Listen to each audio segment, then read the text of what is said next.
Hi, I'm Deja Bradley, and I'll be talking to you about the Cognition, Learning, and Motivation Research presentation. Cognition is all the mental activities associated with thinking, knowing, remembering, and communicating. Once you learn how to hold a pencil, for example, it'll forever be in your memory.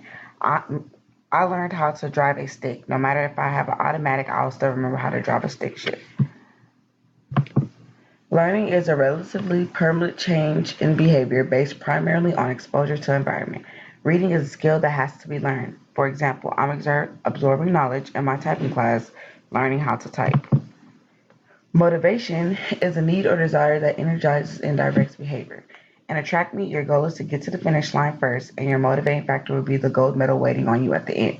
For example, if I brought home an A, I'll receive $50 and a bag of gummy worms. How are they related? In order to learn, cognition and motivation has to be present. Cognition helps structure the learning, and motivation adds that driven factor to push one to learn. They all go hand in hand.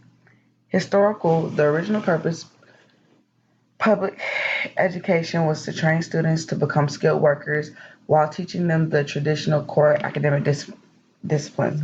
Nowadays, education is used to better your future and career rather than teach you skills to work in agriculture.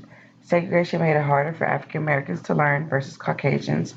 African Americans weren't given the same opportunities, such as textbooks, learning facilities, and funding.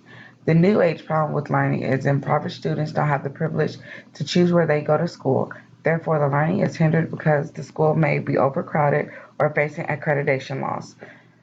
Students in poverty have less motivation to finish school. That results in poor scores and dropout, whereas privileged kids get a better learning opportunity due to diversity and the overall quality of the school. Social culture. People who come from money are more likely to go to college and have successful careers because they have been around successful people and have obtained the best schooling money can buy. Whereas a lower class student are more likely not to care about their education as much. They are more focused on their home life and helping out their parents while trying to learn.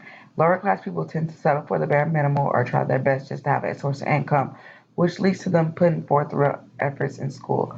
Whereas the rich have options when it comes to learning and how they